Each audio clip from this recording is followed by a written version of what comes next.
One of the things that is important about doing spreadsheets like this to study an area, I mean, not everybody's going to do this, but when you're working with same name research, and it's a small location, and there's about 300 individuals. The reason why you want to make a spreadsheet of all the people in that area is you want to notice trends.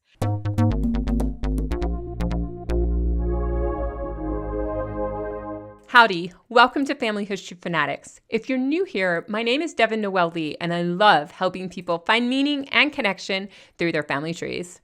So let's get into today's topic. So some of the same names are Tapia, Castellano, Salazar, Montoya, Garcia, Talacha, Cata, Archuleta. You get the ideas. And they reuse the names over and over and over again. It is really, really easy to have same name confusion taking place in the various records. Now, often I won't necessarily say the first name, Juan, Jose, Maria, because those are often the Catholic prefix names, if you will. They're added on during the christening, but they don't actually use them in the records. So you can't lock in that, oh, if I always see Jose Aaron Garcia, then it's always going to be the same name. Oftentimes, the Jose will just disappear.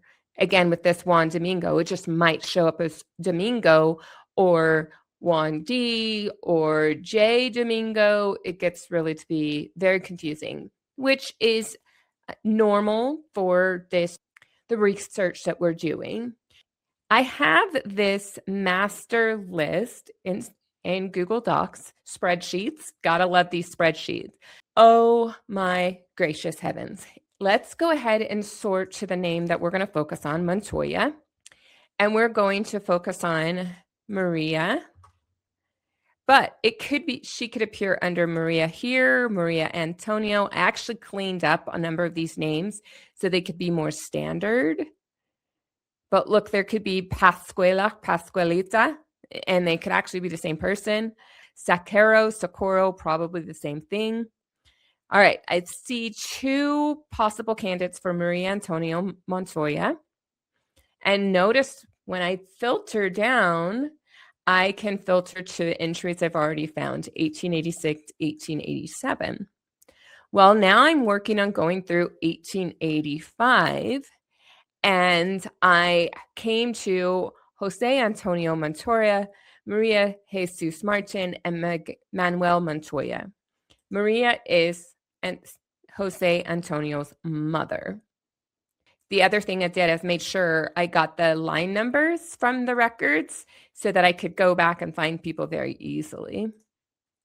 I'm also going to switch this to the Jose, spell it correctly. Look, there's some misspellings happening, inconsistent spellings. Okay. Jose Antonio.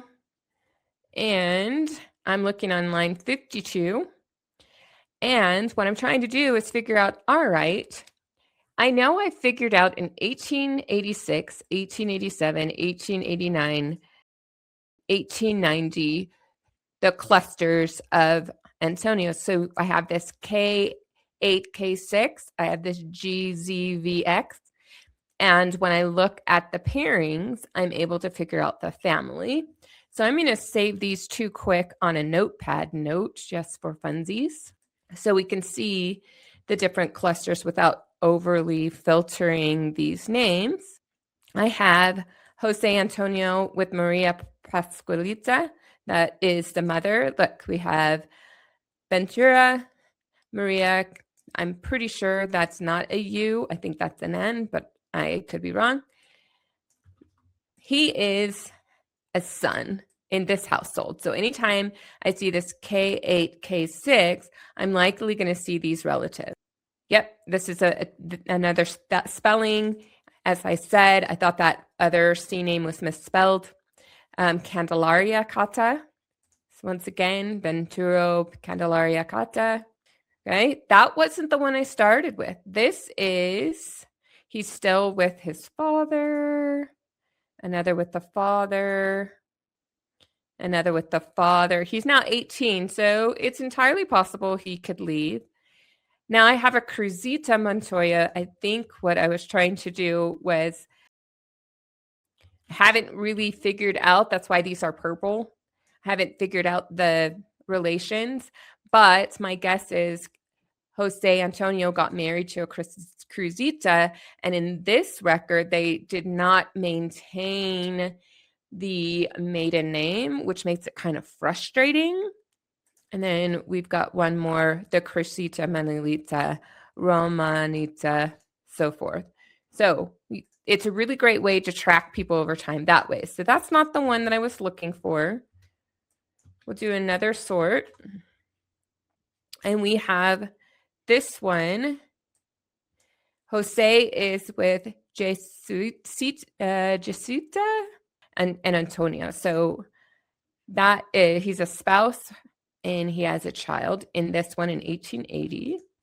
In 1886, we have that Martin stays the same, but now we have Maria de Jesus and we have Manuel. We lost Antonio, and we're trying to figure out if Maria is the same, Maria de Jesus with just the Jesusita is the same person.